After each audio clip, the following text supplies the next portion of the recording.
हाँ साथियों, लास्ट बात हम कर रहे थे पठार, और पठार में आपने कुछ चित्र बना लिए थे। कल लिखाया कुछ भी नहीं था, केवल डायग्राम बनाए थे, हाँ या ना? ठीक। आज इधर जो है थार मुस्तल क्यों बन गया है, बिल्कुल खाली क्यों है? ओके, सही में तो ठीक ठीक ठीक, बस ठीक है। नहीं, मेरे को थोड़ा सा वो ये इन चीजों में थोड़ा सा रहता है। चलो कोई बात नहीं। वो कहाँ है बंदा? वो चला गया, तबीयत खराब थी ज्यादा। चलो ठीक है। अब जो है हम जो बात कर रहे हैं वो बात कर रहे थे अपन दक्षिण पूर्वी पठार। जो ऑनलाइन आए हैं आ जाओ फटाफट साथियों, जितने भी ऑनलाइन हैं आ रहे हैं धीरे धीरे। चलो डाल दें आप हेडिंग में दक्षिण पूर्वी पठार, डाली हुई आई थिंक है ना हेडिंग।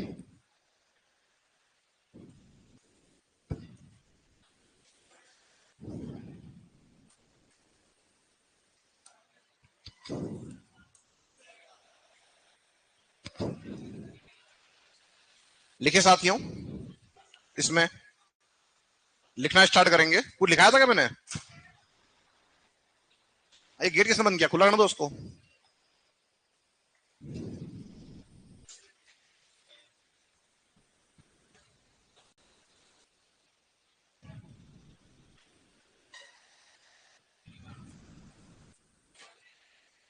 चलें, लिखेंगे आप आगे साथियों। लिखें इस पठारी भाग को, कल जो लिखा उसी आगे, इस पठारी भाग को, इस पठारी भाग को मुख्य रूप से, इस पठारी भाग को मुख्य रूप से दो भागों में बांटा जाता है। दो भागों में बांटा जाता है, दो भागों में बांटा जाता है जो निम्न है, जो निम्न है, जो निम्न है। ठीक है, नंबर एक लिखेंगे दक्कन लावा पठार। नंबर एक क्या आ जाएगा? दक्कन लावा पठार। तो कल अपन ने एक नक्शा बनाया था, उसमें दो भाग बांटे थे, याद आ रहा है? तो नंबर एक जो हम बात कर रहे हैं, इस बारे में बात कर रहे हैं दक्कन लावा पठार। अब जो दक्कन लावा पठार है ये कहां आएगा? इसमें अगर हम बात करें तो इसमें आपका जो है कोटा संभाग। कौन सा संभाग? जो कोटा संभाग है वो पूरा का पूरा। और कोटा संभाग में जिले कौन से आते हैं बोलो? कोटा, बूंदी, बारा और, तो कोटा संभाग इसमें आ जाएगा। और इसके साथ ही में यहां पर चित्तौड़ का जो पूर्वी भाग है, तो हम किसको कह सकते हैं? पूर्वी चित्तौड़। क्या आ सकता है? पूर्वी चित्तौड़ जो आपका है वो इसमें आएगा। और कुछ जगह पर भिलवाड़ा का जो पठारी भाग है वो भी इसमें आपका दे रखा है, ये ध्यान रखना। तो मूल रूप से तो क्या आता है? केवल कोटा संभाग। लेकिन कुछ भाग में क्या दे रखा है? चित्तौड़ का पूर्वी भाग दे रखा है, और कुछ जगह पे आपका दे रखा है भिलवाड़ा का कुछ भाग। मैं मेंशन नहीं कर रहा हूं, पर ये ध्यान रखना कि जो हम पढ़कर आए थे ऊपर माल, तो जो ऊपर माल का क्षेत्र है वह ऊपर माल का क्षेत्र भी किसमें आएगा? आपके इस पठारी भाग में आएगा, ध्यान रखना। अब बात यहां यह होगी कि साहब ये जो पठारी भाग है, इस पठारी भाग का निर्माण हुआ है बेसाल्टिक लावा से। किससे हुआ है? बेसाल्टिक लावा से इस पठारी भाग का निर्माण हुआ है। और यहां पर आपका जो है, हम पढ़कर आए थे, काली मिट्टी आपकी यहां पर देखने को मिलती है। और इस क्षेत्र में अगर हम कहें तो यहां की विशेषता एक और भी हो जाएगी कि साहब यहां पर आपकी सर्वाधिक क्या मिलती है? नदियां। क्या मिलती है? आप पढ़कर आए थे, याद आ रहा है? क्या पढ़कर आए थे?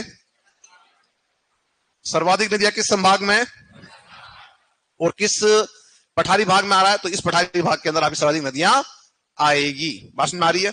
एक और जो भाग आपका दूसरा है वो क्या है? विंध्यन कगार। कगार मतलब होता है किनारा। कगार मतलब क्या होता है? तो विंध्यन कगार जो है, इसको समझेंगे कि ये कगार जो है राजस्थान के अंदर जो कगार का इलाका है, किनारे का इलाका है, वो कहां से कहां है? तो आप जब देखोगे तो आपका एक क्षेत्र पड़ता है सवाई माधोपुर। भाई कोटा संभाग से उत्तर में जाएंगे तो कहां पड़ेगा आपका क्षेत्र? सवाई माधोपुर। उससे ऊपर जाओ क्या आएगा? करौली। और करौली से ऊपर जाओगे तो क्या आएगा? धौलपुर। तो यहां तक आपका जो है ये कगार का इलाका आपको देखने को मिलता है।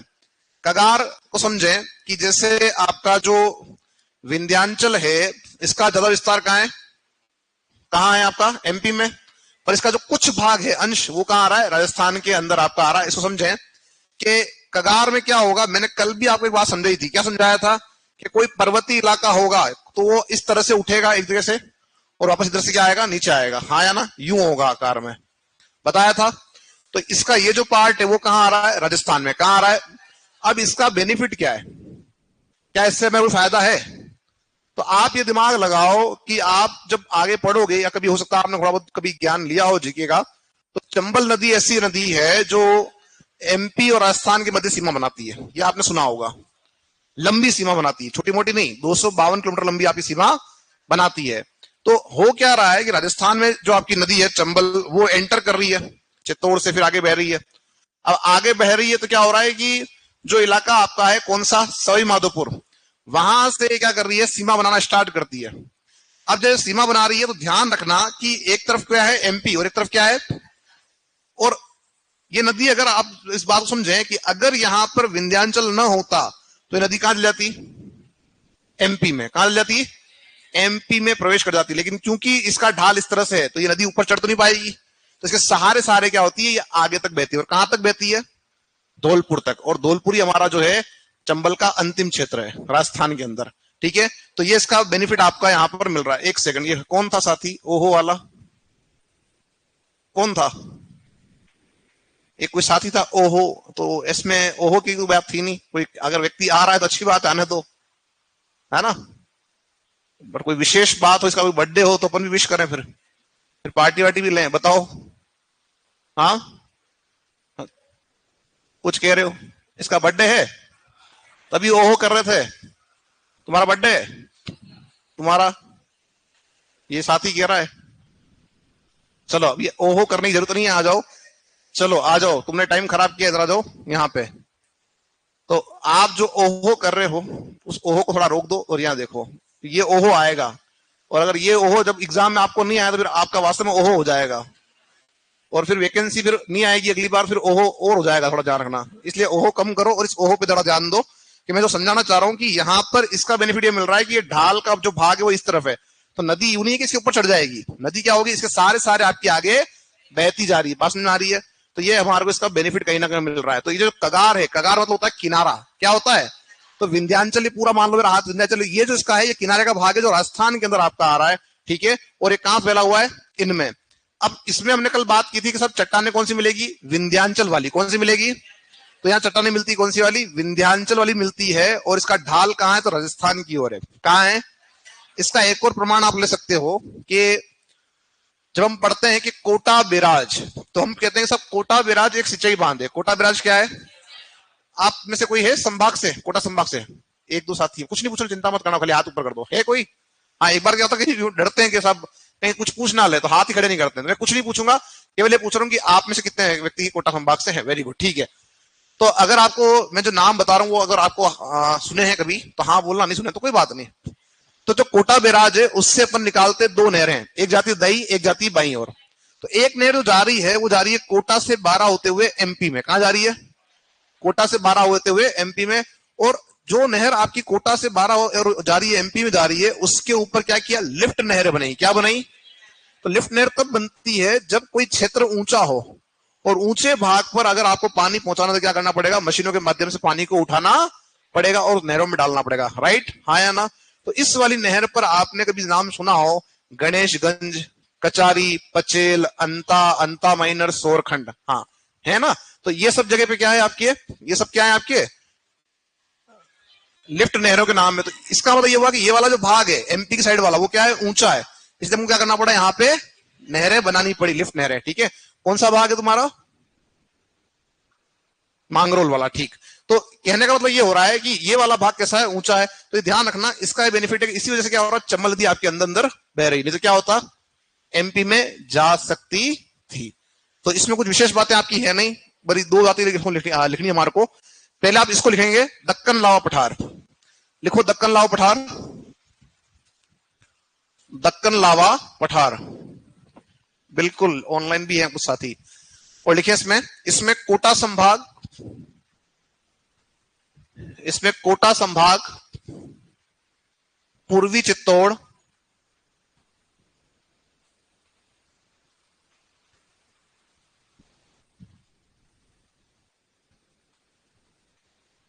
पूर्वी चित्तौड़ और कर देना ब्रैकेट में ऊपर माल और ब्रैकेट बंद, पूर्वी चित्तौड़ ब्रैकेट में करना ऊपर माल ब्रैकेट बंद का क्षेत्र आता है, का क्षेत्र आता है, का क्षेत्र आता है। नेक्स्ट, इस पठारी भाग का निर्माण,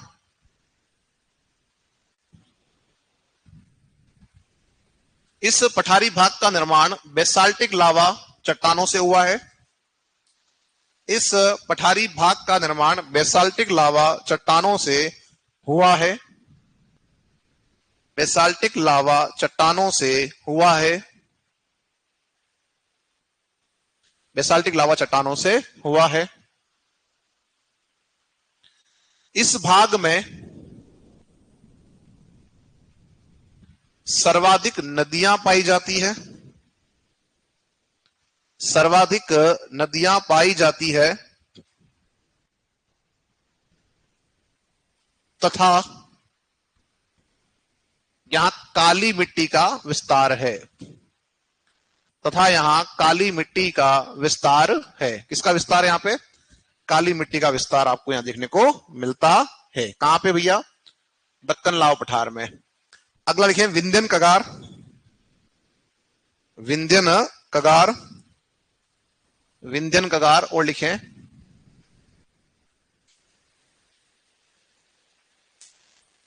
विंध्यन कगार और लिखें यह विंध्यांचल,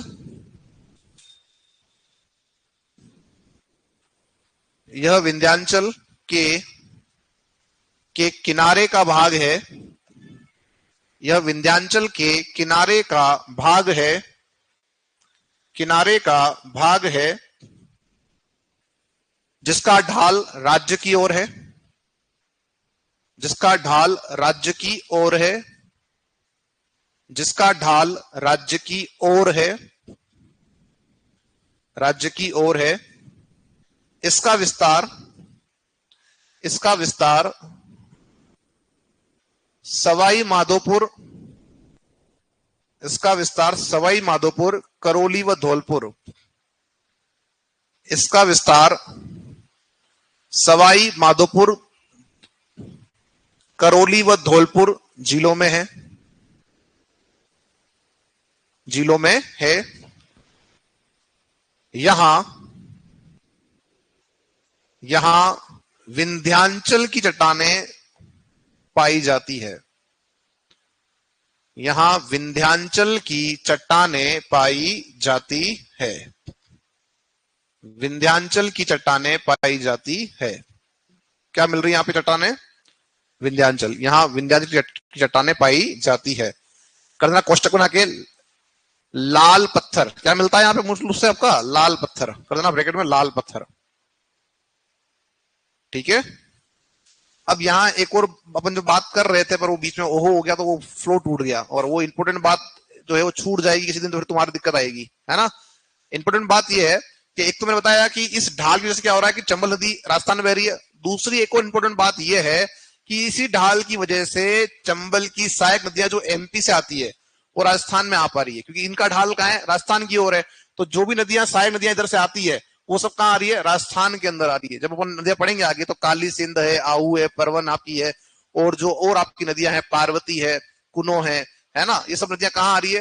राजस्थान में आ रही है, क्योंकि इसका ढाल का है राजस्थान की ओर। तो पूछ सकता है कि भाई इस विंध्यन कगार का फायदा क्या है राजस्थान को, क्या बेनिफिट इसका मिल रहा है? समझ में आ रही बात? चलें, तो ये अपन ने बात कर ली है किसके बारे में? ये हमने बात कर ली है पठार जो हमारा था उसके दो भागों के बारे में। ठीक है। अब राजस्थान में हमारे को चलना है अन्य पठारों पर। कहां चलना है?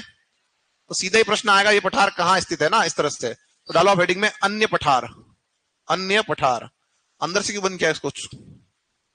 डालो आप हेडिंग में अन्य पठार। साथियों नहीं करना है साथी, भैया इसको खोल दे यार, इसको खोल दे, ओपन कर दे बस, थैंक यू। चलो आगे आ जाओ। देखो इसमें अन्य पठार। अब देखो साथियों कुछ पठार तो आप जो है कहां पढ़ के आए हो, भौगोलिक उपनाम में। कहां पढ़ के आए हो, भौगोलिक उपनाम में। और जो आपका बाकी जो है अन्य पठार वो मैं आपको यहाँ पढ़ूंगा, और लेकिन क्या है उनके नाम भी मैं यहाँ पे मेंशन करूंगा। बात समझ में आ रही है? ठीक है, तो सबसे पहले हम बात करते हैं राजस्थान का सबसे ऊंचा पठार कौन सा है। तो हम कहते हैं उड़िया पठार। कौन सा पठार है? तो पहला ही प्रश्न हमारा है, सब राजस्थान का सबसे ऊंचा पठार है तो कौन सा है? उड़िया पठार। तो उड़िया पठार कहां आता है? सिरोही में। कहां आता है? तो डिस्ट्रिक्ट लगेगा आपका सिरोही, और ये आपका सबसे ऊंचा पठार है, हम जानते हैं। और ये आपका जो है कितना ऊंचा है? 1360 मीटर ऊंचा पठार है। तो डालो आप हेडिंग में पहला बिंदु, इसमें उड़िया पठार। उड़िया पठार, देखो उड़िया पठार आ जाए, उड़िया का पठार आ जाए, कोई दिक्कत वाली बात नहीं है ना। देखो उड़िया पठार, और देखो इसमें सिरोही, उड़िया पठार सिरोही। और लिखो ये राज्य का सबसे ऊंचा पठार है। ये राज्य का सबसे ऊंचा पठार है। यह राज्य का सबसे ऊंचा पठार है। ऊंचाई 1360 मीटर। ऊंचाई 1360 मीटर। कितनी ऊंचाई है? 1360 मीटर। ये राज्य का सबसे ऊंचा पठार है, ऊंचाई हो जाएगी आपकी 1360 मीटर। चलते हैं नंबर 2 पे। उड़िया पठार के बाद में अगला जो पठार है वो है आबू पठार। कौन सा है? आबू पठार। और आबू पठार कहां आता है? यह भी आता है सिरोही में। आबू पठार कहां आता है? सिरोही में। और ये सेकंड ऊंचा आपका है, और 1200 मीटर ऊंचा है। कितना ऊंचा है? तो डालें आप हेडिंग में आबू पठार सिरोही। आबू पठार सिरोही। और लिखें यह राज्य का दूसरा ऊंचा पठार है। यह राज्य का दूसरा ऊंचा पठार है। राज्य का दूसरा ऊंचा पठार है।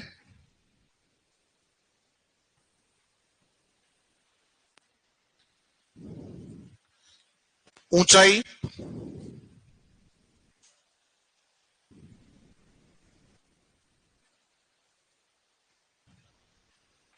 ऊंचाई 1200 मीटर।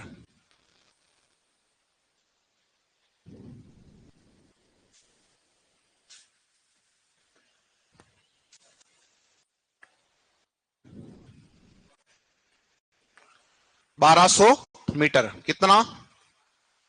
अभी आपको बता दूं, ये मैंने जो कुछ सर्च किया, ये आपका ऐसा बताया जा रहा है कि आपका इस एक कोई गांव था यहाँ पे, ये उत्तराज करके, उस उत्तराज गांव की अगर हम बात करें तो माउंट आबू के बिल्कुल ये पास में है। और ये ऐसा गांव है जहां पर अब जाके ट्रैक्टर पहुंचाया है। क्या हुआ यहाँ पे? यहाँ पर आपका जो है एक ट्रैक्टर को पहुंचाया गया है। तो आप इस बात का ध्यान रखना कि यहाँ पर आपका जो है, ये देखो आई थिंक ये वाला, तो ये इतना ऊंचाई पे जो है ट्रैक्टर, और वो भी लोगों ने अपने जो है साथियों खुद के कंधों पर तोक के इस ट्रैक्टर को पहुंचाया है। कहां पहुंचाया?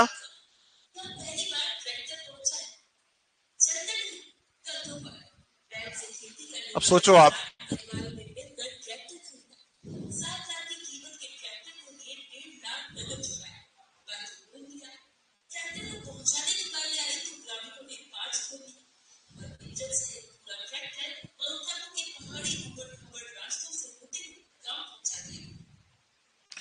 तो ये दिखाने का ये मतलब था कि इसको अभी न्यूज में दे दिया कि राजस्थान का सबसे ऊंचा गांव, राजस्थान का सबसे ऊंचा गांव, तो वो जो गांव आपका है वो माउंट आबू के पास में उत्तरज या उत्तराज के नाम से आपका जाना जाता है। अभी लेटेस्ट न्यूज चल रही है, मान लो कि आपका एग्जामिनर बैठा बैठा रिजल्ट देख रहा हो छुट्टियों में, गर्मी छुट्टियों में, और उसको दिमाग में आएगा यार ये प्रश्न डाल दो अपने, और डाल दे, तो ये ध्यान रखना। समझ में आ रही बात?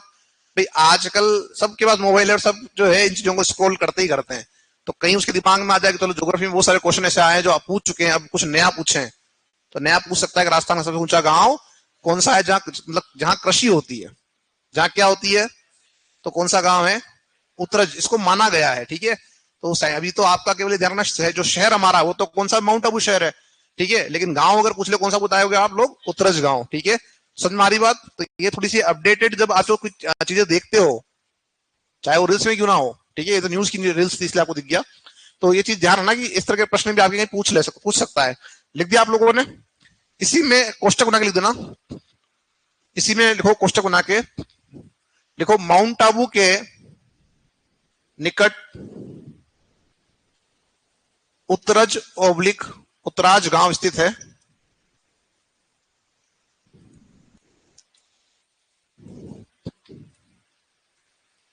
जो सबसे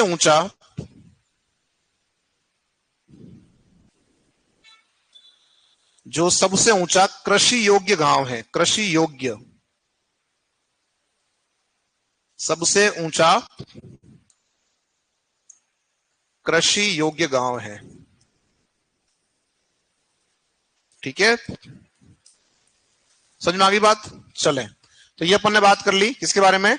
आबू पठार के बारे में और ये गांव के बारे में। एक नंबर 3 पर आप लिखेंगे पठार का नाम भोराट। क्या लिखेंगे? और भोराट पठार अपन पहले पढ़ के आए, याद आ रहा है?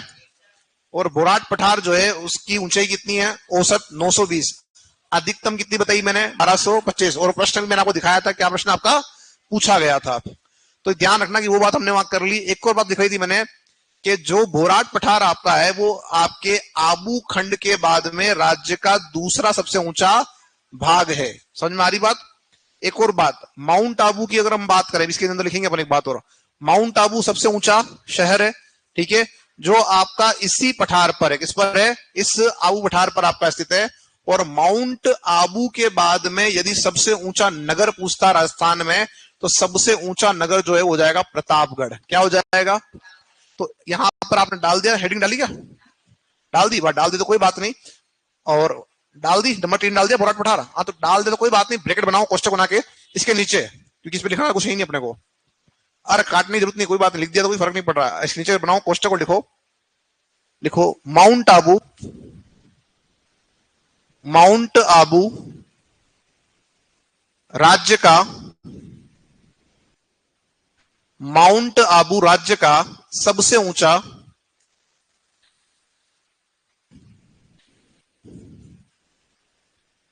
ओब्लिक ओब्लिक ऊंचाई पर स्थित शहर है।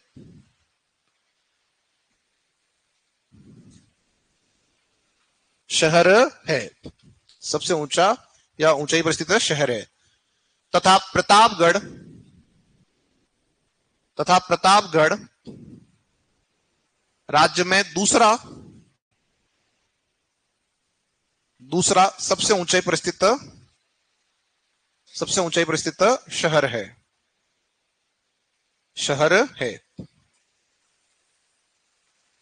क्लियर? कर देना ब्रैकेट बंद। तो आबू पठार जो है वो माउंट आबू का संबंध किससे? आपके आबू पठार से।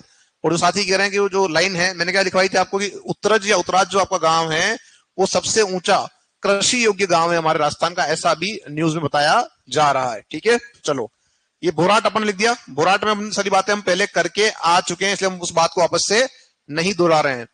नंबर 4 पे लिखोगे आपका जो है मेसा पठार। क्या लिखोगे? और मेसा पठार भी आप पहले लिख के आ चुके हो। कहां आता है मेसा पठार? चित्तौड़ में। कितना ऊंचा है?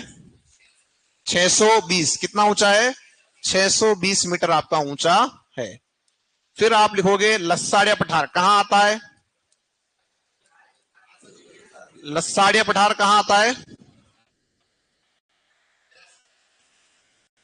जिला कौन सा है? सलूम्बर। जिला कौन सा है? और किस जिले के निकट है? याद आ रहा है? जैसमंद जिले के पूर्व की ओर का कटा फटा पठारी भाग क्या कहलाता है? लसाड़िया पठार। याद आ रहा है? चलो, लसाड़िया पठार हमने वहां पर लिख दिया था पहले, इसलिए हम इसके बारे में बात ज्यादा नहीं कर रहे हैं। एक मैंने आपको लिखवाया था क्या? भोमट। भोमट कहां से कहां फैला हुआ है? भोमट पठार कहां से कहां फैला हुआ है? डूंगरपुर, पश्चिमी उदयपुर और सिरोही का पूर्वी भाग है ना, वहां पर जो पठारी भाग फैला उसे क्या बोलते हैं अपन? भोमट पठार। याद आ रहा है नहीं आ रहा है? याद तो तब आएगा अपन जब पढ़ के आए होंगे तब, है ना? कुछ साथी को तो मतलब ये है ही नहीं कि सब ये पढ़ाया भी कि नहीं पढ़ाया है। अभी स्थिति है। अरे हाँ या मां, पढ़ाया है, बहुत पढ़ाया मैंने। अरे हाँ या ना, जिनको लगता है कि हाँ मैंने पढ़ा है वैसे हाथ ऊपर कर दें। संख्या बल तो ज्यादा है। चलो बढ़िया बात है। क्या बताया था मैंने? डूंगरपुर, पश्चिमी उदयपुर और पूर्वी सिरोही। और यहां पे मैंने एक बात बताई थी कि यहां क्या हुआ था? भौमट भील। चलो आगे बढ़ो। अगला जो नाम आ रहा लिखो मान देसरा पठार। क्या लिखोगे? मान देसरा पठार लिखो इसको। मान देसरा पठार चित्तौड़गढ़ जिले में। किस जिले में आता है? देखो मान देसरा पठार चित्तौड़गढ़ जिले में। मान देसरा पठार चित्तौड़गढ़ जिले में। मान देसरा पठार चित्तौड़गढ़ जिले में। और इसमें एक लाइन जोड़ो। इस पठार पर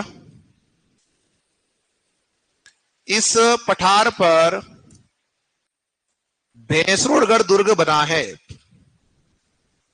इस पठार पर भैंसरोडगढ़ दुर्ग बना है। कौन सा दुर्ग बना है? भैंसरोडगढ़ दुर्ग बना है। और आप जानते हैं कि इसका निर्माण करवाया था बेंसा शाह ने, और निर्माण किया था रोड़ा चारण ने किया था। और कर्नल टोड ने क्या बोला था कि मुझे अगर कोई जागीर की पेशकश की जाए तो मैं कौन लूंगा? क्या लूंगा? इसको लूंगा। ठीक है, चलो आगे बढ़ो। नंबर 8 पे लिखो धीराजी का पठार। धीराजी का पठार, और यह आ जाएगा आपके चित्तौड़ में। कहां जाएगा? धीराजी का पठार कहां जाएगा? चित्तौड़ में। धीराजी का पठार चित्तौड़गढ़। कंप्लीट यहां तक सभी का। अब चलते हैं नंबर 9 पर। और नंबर 9 लिखेंगे क्रांसका व कांकनबाड़ी। क्रांसका व कांकनबाड़ी पठार। क्रांसका व कांकनबाड़ी पठार कहां आता है? तो क्रांसका व कांकनबाड़ी जो पठार है वो सरिस्का क्षेत्र में आएगा। कहां आएगा? सरिस्का क्षेत्र जो है आपका अलवर में, वहां आएगा। तो कीजिएगा क्रांसका कांकनबाड़ी पठार सरिस्का अलवर में। सरिस्का अलवर में। और आप लोग जानते हो या नहीं जानते हो बता दूं, कांकनबाड़ी का किला भी है। कांकनबाड़ी का क्या है? और ये वही किला है जिसके अंदर औरंगजेब ने अपने भाई दारा शिकोह को कैद किया था। याद आ रहा है? ठीक है, तो ये वही किला आपका है। और औरंगजेब पे मूवी बनी है अभी आपकी। कौन सी बनी मूवी? तो बनी मूवी भी औरंगजेब पे, औरंगजेब के ऊपर। हाँ वेरी गुड, चलो याद तो है आप लोगों को। लिखो इसमें क्रांसका व कांकनबाड़ी पठार सरिस्का अलवर में। सरिस्का कहां आता है? अलवर में। और इसमें लिख देना यहां कांकनबाड़ी दुर्ग स्थित है। यहां कांकनबाड़ी दुर्ग स्थित है। यहां कांकनबाड़ी दुर्ग स्थित है।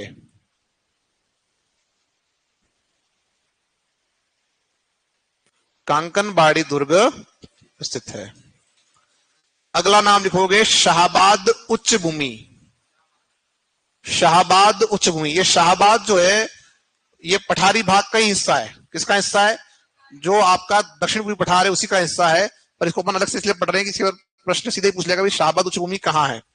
शाहबाद उच्च भूमि की जो है वो पठारी भाग तो ही है, साथ में हालांकि आपके कोर्स में नहीं है वन और वन्य जीव, लेकिन साथ बता दूं कि इस क्षेत्र को संरक्षित रिजर्व बना दिया गया है। शाहबाद उच्च भूमि को भी बना दिया गया है और साथ में जो शाहबाद का तलहटी इलाका है उसको भी, दोनों को ही शामिल कर लिया गया है राजस्थान के संरक्षित रिजर्व में। ठीक है, तो लिखो शाहबाद उच्च भूमि 12 में। कहां है भूमि? 12 के अंदर। शाहबाद उच्च भूमि 12। शाहबाद उच्च भूमि 12 कर दिया। चलें अगला लिखो नेक्स्ट नंबर 11 पे डग गंगधर क्षेत्र। डग गंगधर क्षेत्र। डग गंगधर क्षेत्र जो कहां आता है? झालावाड़ में। डग गंगधर क्षेत्र झालावाड़।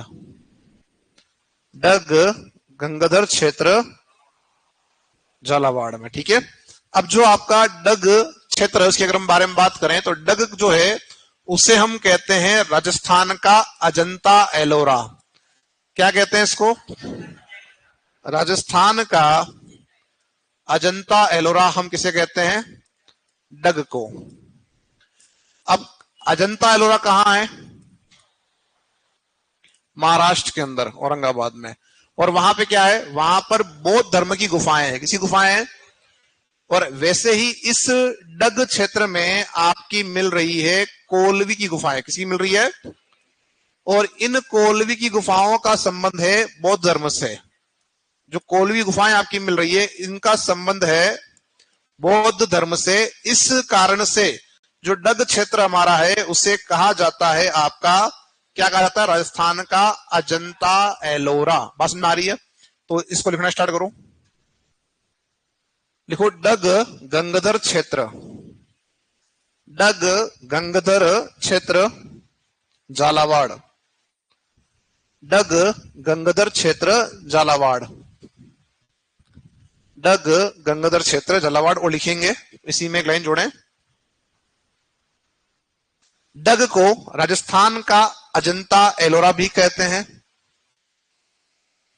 डग को राजस्थान का अजंता एलोरा भी कहते हैं। अजंता एलोरा भी कहते हैं। यहां कोलवी की गुफाएं स्थित है। यहां कोलवी की गुफाएं स्थित है।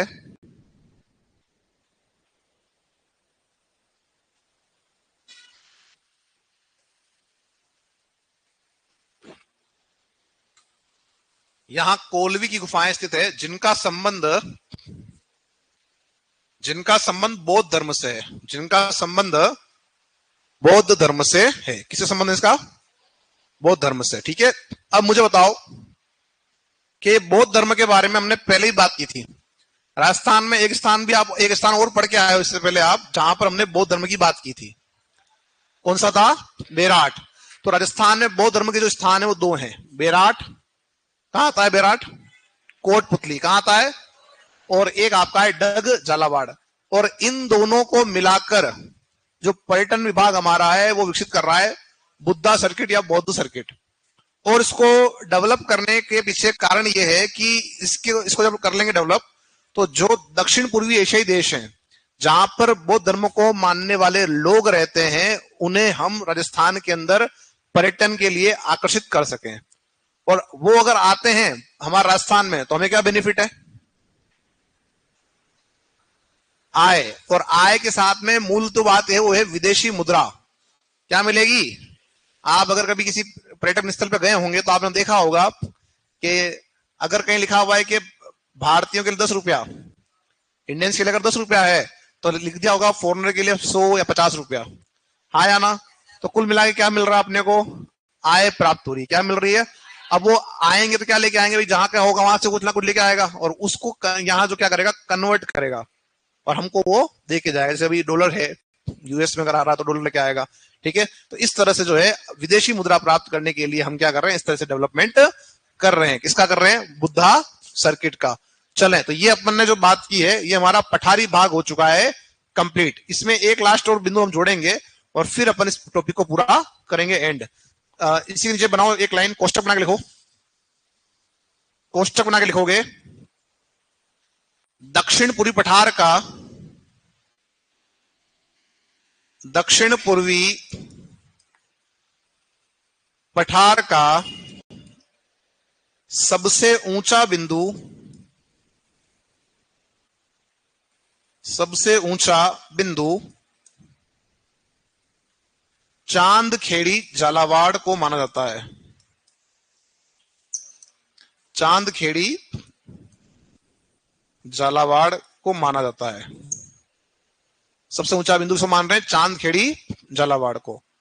चांदखेड़ी झालावाड़ को।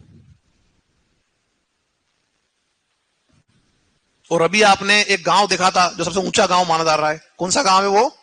उत्तरज या उत्तराज के नाम से उसको हम जानेंगे। क्लियर सभी का? तो ये अपन ने बात कर ली किसके बारे में? हमारे पठारी भाग के बारे में। अब जो बच रहा अंतिम, वो बच रहा है हमारा अरावली। क्या बच रहा है? डालो आप हेडिंग में अरावली पर्वतमाला। अरावली पर्वतमाला। अरावली पर्वतमाला। तो जो अरावली पर्वतमाला आपका है, इसको हमने देखा था कि साहब ये सबसे प्राचीनतम पर्वतमाला है विश्व की, और राजस्थान में सबसे पहले बनने वाला भूभाग भी है। तो अगर हम इसकी विशेषताओं के बारे में बात करें तो पहली विशेषता ये कि इसकी उत्पत्ति हुई है प्री क्रेम्बियन काल में। कब बना है? प्री क्रेम्बियन। अभी पहले देखना बोर्ड पे, उतारने जल्दी मत करना। और ये लगभग कितने साल पुरानी है? 64 करोड़ वर्ष। तो इसकी आयु अगर पूछे तो इसकी जो आयु है वो कितनी है? 64 करोड़ वर्ष आपकी जो है इसकी आयु हो जाएगी। उसके बाद जब ये बनी थी तो इसके बनने में जो क्रिया लगी वो लगी थी वलन। क्या लगा? आपने भ्रंश पढ़ा था, या तो ऊपर या नीचे की तरफ जाएगी, खिसकेगी। जब क्या होता है कि वलन की बात करते हो तो वलन में क्या होगा कि चट्टाने जो है वो आमने सामने आएगी। कहां आएगी? ठीक है। अब जब वो आमने सामने आएगी तो क्या होगा? उनके आमने सामने आने से बीच का भाग ऊपर उठेगा, बीच का भाग ऊपर उठेगा। ठीक है। जैसे दो चट्टाने हैं, वो आपस में आई, टकराने से क्या हुआ? मुड़ गई, ऊपर उठ गई। तो जब ये मुड़कर ऊपर उठेगी तो क्या बन रहा है? मोड़ बन रहा है, वलन बन रहा है। क्या बन रहा है? वलन बन रहा है, जिसे हम कहते हैं फोल्ड। क्या बोलते हैं? फोल्ड। उसे क्या बोल रहे थे? फोल्ट। तो फोल्ड हो रहा है यहाँ के। तो जो आपका माउंटेन बनेंगे उसे हम कहेंगे वलित पर्वतमाला या फोल्ड माउंटेन या मोड़दार पर्वत। तो आपसे पूछेगा कि जो अरावली है वो किस प्रकार का पर्वत है, तो आप कहेंगे वलित पर्वतमाला। क्या कहेंगे? वलित पर्वतमाला। और हम ये कहते हैं कि जो आपकी अरावली है ये विश्व की सबसे प्राचीनतम वलित पर्वतमाला है। विश्व की क्या है? सबसे प्राचीनतम वलित पर्वतमाला है। इसके बाद इतने वर्षों से टिकी हुई है तो इस पे क्या हो रहा है? अपर्दन हो रहा है। क्या हो रहा है? और जब अपर्दन हो रहा है तो आप जो इसको देख रहे हो वर्तमान में, ये इसका बचा कुचा हिस्सा है। क्या है इसका? तो बचा कुचा है, यानी इसका हम जो है इसका केवल अवशिष्ट, कौन सा भाग? अवशिष्ट भाग देख रहे हैं। तो इसीलिए हम इसे कहेंगे अवशिष्ट वलित पर्वतमाला। क्या कहेंगे इसको अपन? अवशिष्ट वलित पर्वतमाला। ठीक है। अब हम इसी में और बात जोड़ेंगे कि एक व्यक्ति जिसका नाम आपने पहले भी सुना है, इसका नाम है A.M. Heron, Alexander Macmillan Heron, जिसे शॉर्ट में कहा जाता है A.M. हेरोन। ये पहला व्यक्ति है जिसने अरावली का सर्वे किया और साथ में राजस्थान के पूरे राजस्थान का सर्वे भी किया है। ठीक है। अरावली का सर्वे भी किया और क्या किया है? आपके पूरे राजस्थान का जो है सर्वे किया है। तो ये सर्वेक्षण करता कौन है इसका? A.M. हेरोन है। ये सर्वे नहीं करता तो अपने को पढ़ना नहीं पड़ता। ठीक है। हालांकि ये नहीं करता तो कोई दूसरा करता। बात समझ में आ रही है? ये नहीं करता तो कोई दूसरा करता। तू नहीं तो तेरा भाई कोई और सही। अरे है ना? अरे हाया ना? हाँ देखो, हो सकता तुम में से कोई हो सकता तुम कोई महान विद्वान बन जाता कि हम करेंगे कुछ ना कुछ खोज है। हाँ, ये साथी कुछ कह रहा, लेट ही आया था वैसे तो, ये आया भी सबसे लेट ही, कुछ कह भी रहा है। हाँ, कुछ कहना चाह रहे हो? चलो आगे बढ़ते हैं। अभी ऐसा है, अभी तुम RAS बन रहे हो, बनो। क्या बन रहे हो? RAS ही हो ना भाई?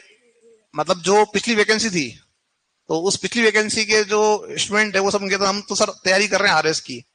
किसी तैयारी कर रहे हैं? तो पता तो है RAS का फुल फॉर्म क्या है?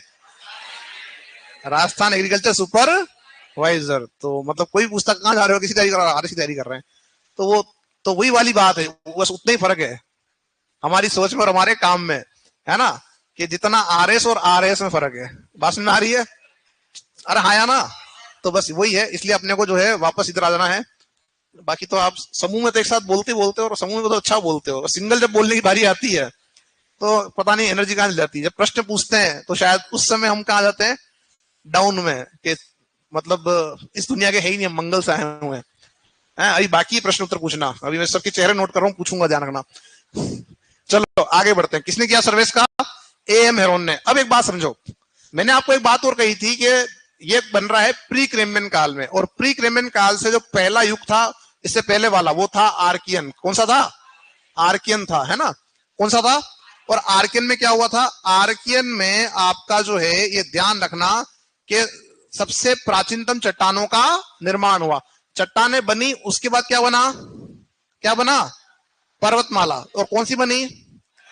अब यहां एक प्रश्न पूछा जा चुका है यूपीएससी के अंदर। अभी देखो, जो अपन बात करें ना, यूपीएससी में प्रश्न पूछा, ये सारे प्रश्न पूछ लिया 90s में। ये अब नहीं पूछते आपसे इतना सिंपल सिंपल, वहां वो सब 90s अपन जब पैदा भी नहीं हुए थे उससे पहले पूछ लिए अपने को। मुझे अब लगता है यार, उस समय अगर मान लो मैं पहले हो चुका होता, मेरा जन्म हो चुका होता, भगवान ने पहले ऐसा कुछ कर दिया होता, और उसमें अगर जो है उस समय अपन ने यूपीएससी दी होती इतना सब पढ़ने के बाद में, तो आराम से निकाल लेते हैं।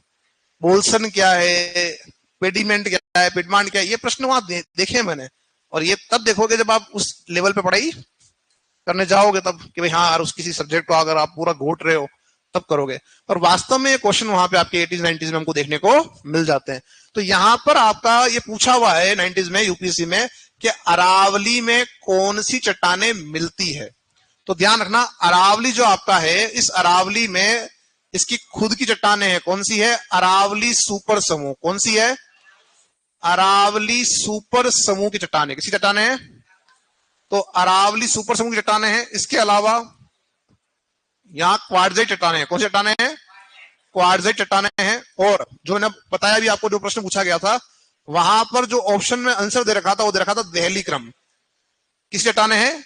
दहली क्रम की चट्टानें आपकी। तो आपसे सीधा प्रश्न पूछ लेगा, अरावली में कौन सी चट्टानें पाई जाती है? तो अरावली में चट्टानें मिलती है आपके अरावली सुपर समूह, क्वार्टजाइट और आपका दहली क्रम की। बात समझ में आ रही है? चलो आगे बढ़ेंगे ऐसे। नेक्स्ट हम बात करें, जो अरावली हमारी है, वो अरावली कहां से कहां तक फैली है। तो अरावली जो आपकी है वो फैली हुई है आपकी स्थल भाग पर अलग और जल भाग पर अलग। ठीक है, भारत में देखना पड़ेगा। कहां देखना पड़ेगा? भारत में। और भारत में जब आप देखोगे तो भारत में जो इसकी शुरुआत है स्थल पर, वो हो रही है गुजरात से। कहां से हो रही है? गुजरात से। और गुजरात से लेके कहां तक फैली हुई है? यह दिल्ली तक। गुजरात से कहां तक फैली हुई है? दिल्ली तक। लेकिन यहां पर एक प्रश्न और ध्यान रखना कि जो आपका अरावली है, इसका जो आधार तल है, अरावली का जो आधार तल यानी बेस पॉइंट जो माना जाता है, वो माना जाता है आपका अरब सागर। कहां से माना जाता है? अरब सागर। अरब सागर जो आपका है, इस अरब सागर में द्वीप समूह है लक्षद्वीप। कौन सा है? और इस लक्षद्वीप में एक द्वीप है, इसका नाम है मिनिकोय। क्या नाम है? तो आपसे अगर ये पूछा जाए कि आपके अरावली का आधार तल कहां से बना था, तो आप कहेंगे मिनिकोय द्वीप के निकट से। मिनिकोय द्वीप के निकट से। और जो सतह पर प्रारंभ हो रहा है वो होता है पालनपुर गुजरात से। कहां से होता है? यह पालनपुर गुजरात से निकलती है, और पालनपुर गुजरात से निकलकर ये जाती है आपका रायसीहा पहाड़ी। और जो रायसीहा पहाड़ी आपकी है, ये पहाड़ी आती है दिल्ली में। कहां आती है? और इसी पर आपके बना हुआ है राष्ट्रपति भवन बना हुआ है। इसका जो विस्तार आपके है वो गुजरात से राजस्थान, राजस्थान से आपका हरियाणा, हरियाणा से दिल्ली। तो ये कहां कहां जा रही है? ये आपकी जाती है, इसका ध्यान रखिएगा, पालनपुर गुजरात से निकलती है, राजस्थान जाती है। कहां जाती है? और आपको दिख रहा है कि सबसे ज्यादा विस्तार कहां है? राजस्थान में। फिर जाती है हरियाणा, और हरियाणा के बाद ये जाती है आपका दिल्ली में। तो इन चार में इनका इसका विस्तार है। हरियाणा के अंदर एक इसकी पहाड़ी है जिससे प्रश्न पूछता है, वो है धौंसी पहाड़ी। इतना ही पूछा हुआ है, धौंसी पहाड़ी आपकी कहां स्थित है। धौंसी जो पहाड़ी आपकी है वो कहां आती है? वो आती है आपके हरियाणा में। कहां आती है? हरियाणा के अंदर आपकी आती है, ध्यान रखना। तो जो विस्तार इसका है वो कहां से कहां तक है? विस्तार जो आपका इसका है वो मैंने आपको बता दिया कि आपका सतह पर तो कहां से कहां तक है? सतह पर आपका है पालनपुर गुजरात से दिल्ली की रायसीहा पहाड़ी तक, है ना। और एक और इसमें हम बात करें तो कुल लंबाई कितनी है उसकी हम बात आगे करेंगे। उससे पहले एक बार आप जो है ये बातें उतारना स्टार्ट करो, डालो हेडिंग में अरावली पर्वतमाला और लिखना स्टार्ट करेंगे। इसमें अपन लिखेंगे साथियों, पहला बिंदु अरावली पर्वतमाला में लिखो, इसकी उत्पत्ति प्री क्रेम्बियन काल में हुई है। इसकी उत्पत्ति प्री क्रेम्बियन काल में हुई है। प्री क्रेम्बियन काल में हुई है। अरावली की आयु मतलब एज लगभग 64 करोड़ वर्ष है। अरावली की आयु लगभग 64 करोड़ वर्ष है।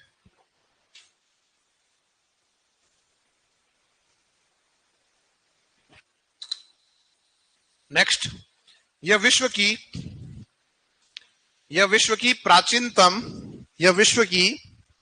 प्राचीनतम वलित पर्वतमाला है।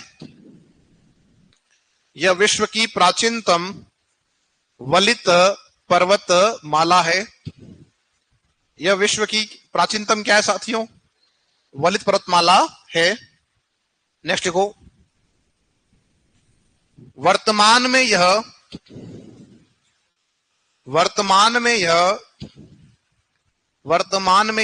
अवशिष्ट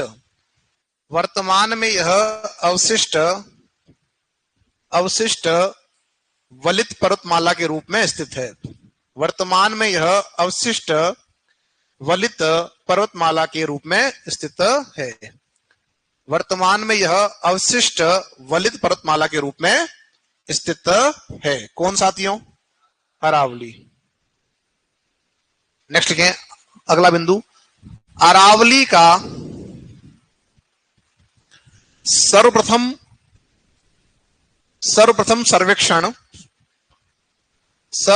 सर्वेक्षण एएम हेरोन ने किया।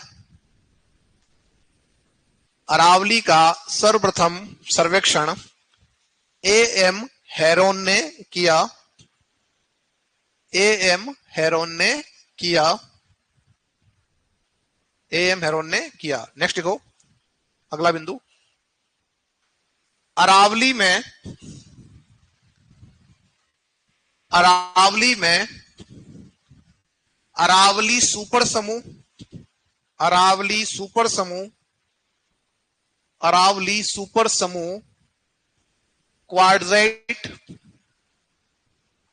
सुपर समूह क्वार्टजाइट व दहली क्रम की चट्टानें मिलती है। अरावली सुपर समूह क्वार्टजाइट व दहली क्रम की चट्टानें मिलती है। किसमें भैया? अरावली में चट्टानें मिलती है। कंप्लीट सभी का यहां तक? इसको उतारें एक बार फटाफट से, एक बार फिर लिखते हैं आगे।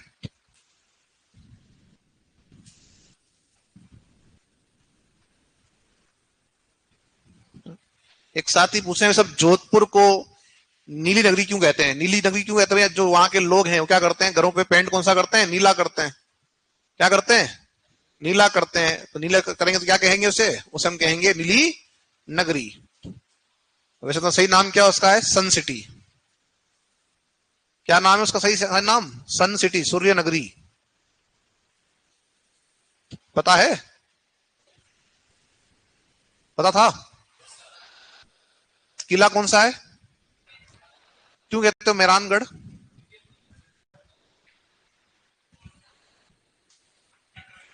मेहरान और मयूर में तो फर्क होता है। मेहरान और मयूर तो कोई पर्यायवाची है भी नहीं। मेहरानगढ़ नाम इसलिए पड़ा है कि जिन्होंने बनवाया वो सूर्य के उपासक हैं, और सूर्य को हम कहते हैं मेहरान। क्या नाम देते हैं? तो जो उपासक है उसी के नाम पे क्या पड़ गया नाम? मेहरानगढ़। क्या नाम पड़ गया? और जो नील नगरी हम कह रहे हैं वो इसलिए कह रहे हैं कि वहां पेंट किस रंग का हो रहा है? नीले रंग का। जैसे उदयपुर में किस रंग का होता है? व्हाइट का। तो क्या बोल दिया? White city.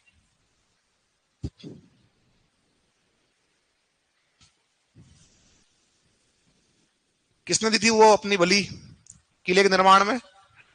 राजिया भांबी के नाम से उसे जानते हैं। बिल्कुल, मेघवाल था, नाम था राजिया भांबी। और यहाँ पे कुंभलगढ़ में किसने दी थी बलि? कुंभलगढ़ में किसने दी थी बलि निर्माण के समय? नहीं दी थी? है कुंभलगढ़ में किसी ने दी थी बलि? नहीं दी थी। कोई भैरव करके व्यक्ति था। कौन था? तांत्रिक था भैरव नाम से। देखना एक बार जाके।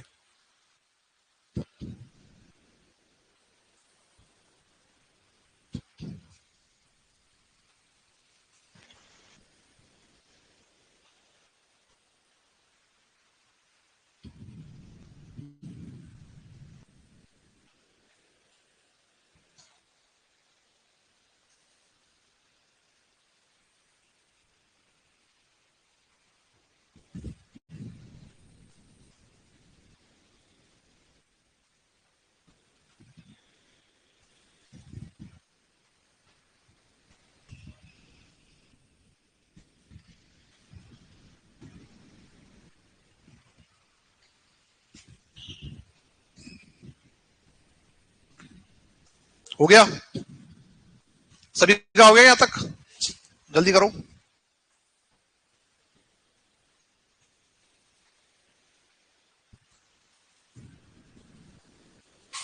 लिखे आगे, किसका बाकी है? चलो लिखो, लिखो नेक्स्ट लाइन में, अरावली का आधार तल, अरावली का आधार तल, अरावली का आधार तल अरब सागर में, अरब सागर में, अरब सागर में मिनिकोय द्वीप के निकट माना जाता है। अरब सागर में मिनिकोय द्वीप के निकट माना जाता है, मिनिकोय द्वीप के निकट माना जाता है। क्लियर? नेक्स्ट देखो, अरावली का,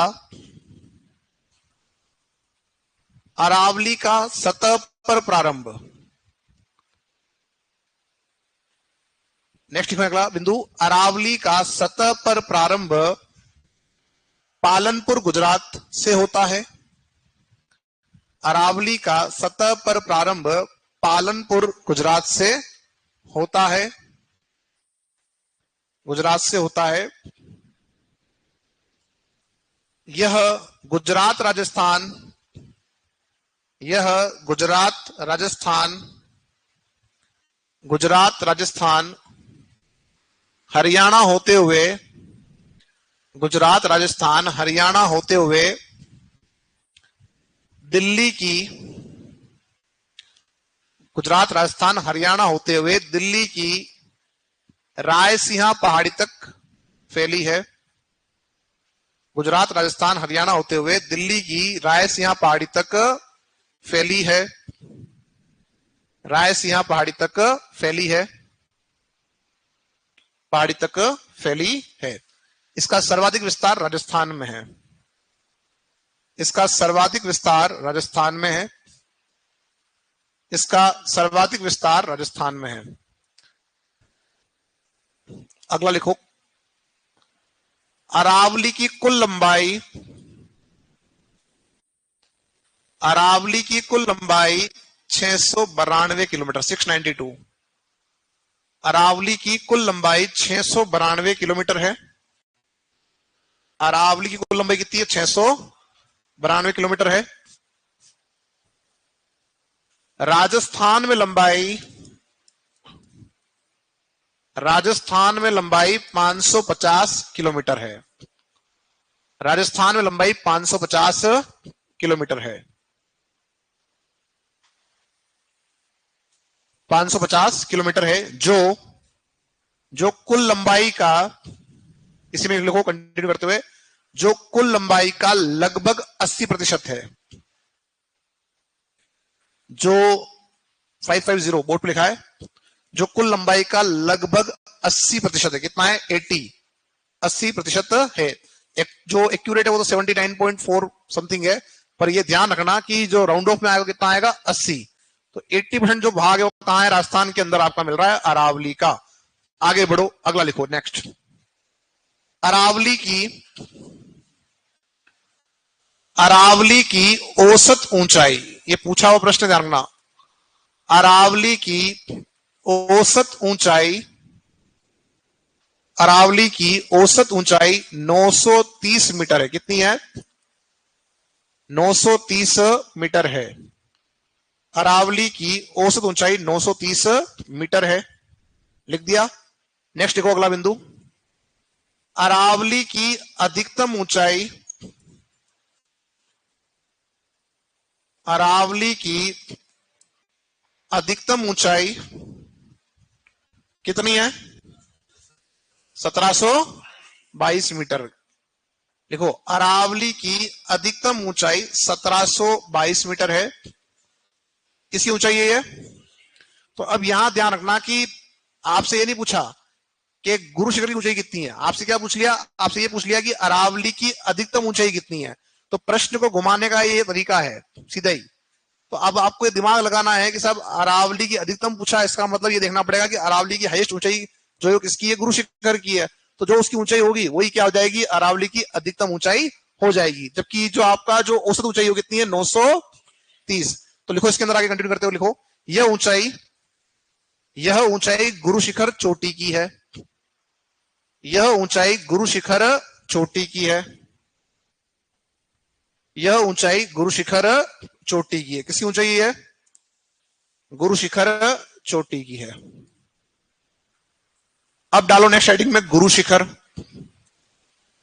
गुरु शिखर, देखो साथियों, जो गुरु शिखर है वो आपके अरावली का तो सबसे ऊंचा बिंदु है, लेकिन साथ ही साथ में ध्यान रखना ये मध्य भारत में, किसमें, मध्य भारत में अगर हम बात करें, यहां हिमालय और हिमालय से लेकर दक्षिण में नीलगिरी, तो हिमालय से लेकर आपके नीलगिरी के मध्य यह आपका सबसे ऊंचा बिंदु है। तो हम ये कह सकते हैं कि आपके मध्य भारत का सबसे ऊंचा जो बिंदु है वो कौन सा है, आपके गुरु शिखर है। और किनके मध्य में, हिमालय से लेकर आपके नीलगिरी के मध्य में। एक और बात ये ध्यान रखना कि जो गुरु शिखर आपका है, इससे कर्नल टोड ने कुछ कहा। क्या कहा कर्नल टोड ने, कर्नल टोड इसे कह रहा है, एक तो संतों का शिखर, क्या कह रहा है, और एक नाम और दे रहा है कुछ, एक कह रहा है हिंदुओं का ओलंपस पर्वत, हिंदुओं का ओलंपस पर्वत। अच्छा मुझे बताओ, एक कोई मुगल इतिहासकार था जिसने अरावली के लिए कहा कि साहब तो अरावली जो है वो तो घोड़े ऊंट की जो है गर्दन की जैसी पहाड़ी है। तो किसने कहा था, अबुल, किसने दिया आंसर, वेरी गुड, ये साथी होशियार है, ये पहले बता दिया था मैंने। क्या है, याद है तुम्हारा, याद था, वेरी गुड, बिल्कुल सही। अबुल फजल ने क्या बोला इसको कि ये जो आपकी अरावली है इसकी जो आकृति है वो कैसी है, घोड़े की गर्दन, सॉरी ऊंट की गर्दन की जैसे है, जैसे ऊंट की गर्दन होती है ना वैसी गर्दन की जैसी इसकी आकृति बताई। किसने बताई, और जो कर्नल टोड है वो क्या कह रहा है इसे, वो कह रहा है संतों का शिखर और आपका हिंदुओं का ओलंपस पर्वत। बात ये आ रही है संतों का शिखर क्यों कहा, तो यहां आपके कोई संत वंत का कोई मिला मंदिर अंदर, किसका मंदिर है, दत्तात्रेय का। किसका मंदिर है, सबसे ऊंचाई पर आपकी मिलता है दत्तात्रेय का मंदिर, जो कहां मिल रहा है, गुरु शिखर की चोटी पर मिल रहा है, हाँ या ना। तो यानी संत यहाँ पे आके तपस्या करते थे। एक कहा हिंदुओं का ओलंपस पर्वत, यानी कहीं ना कहीं विश्व में ओलंपस नाम का कोई ना कोई पर्वत है। तो दिमाग ये लगाओ, ओलंपस से कुछ याद आ रहा हो, ओलंपस, ओलंपिक, ओलंपस, ओलंपिक, और ओलंपिक की जो शुरुआत है वो कहां से हुई, ओलंपिक का जो स्टार्टिंग हुई है ओलंपिक की, वो कहां से हुई है, वो हुई है एथेंस से। कहां से हुई है, जो कि आपका किसकी राजधानी है, जो कि राजधानी है ग्रीस, यानी जिसे हम कहते हैं पुराने समय में यूनान। तो ये यूनान की राजधानी है एथेंस, और जो आपका यूनान है उस यूनान की जो सबसे ऊंची चोटी है उसका नाम है ओलंपस। क्या नाम है, तो उसी के आधार पर आपके जिसे टोड ने क्या कह दिया, गुरु शिखर को कह दिया कि साहब ये राजस्थान का क्या है, आपके ऐसे सॉरी हिंदुओं का क्या है, ये ओलंपस पर्वत है। तो कल अपन गुरु शिखर से ही बात करना आगे स्टार्ट करेंगे। थोड़ा पढ़ के आया करो, पुराना याद नहीं रहता आप लोगों को, और जब तक पुराना याद नहीं रहेगा तो दिक्कत आएगी। याद है पुराना आपको, सबको याद नहीं ना, लेकिन कुछ को याद है। ये जो वो थी ना ओ वाली गैंग, वो कहां गई, अरे याद करके आना, कल पूछूंगा लड़कों। समझ में आ रही बात, सुन रहे हो, चेहरे नोटिस किए हुए हैं, कल प्रश्न आदि पूछूंगा और ढूंढ ढूंढ के पूछूंगा। क्या करूंगा, तो ढूंढ ढूंढ के कौन से क्षेत्र का नाम बड़ा था, तो कल तुमसे ढूंढ ढूंढ के प्रश्न पूछे जाएंगे, ठीक है, चलो।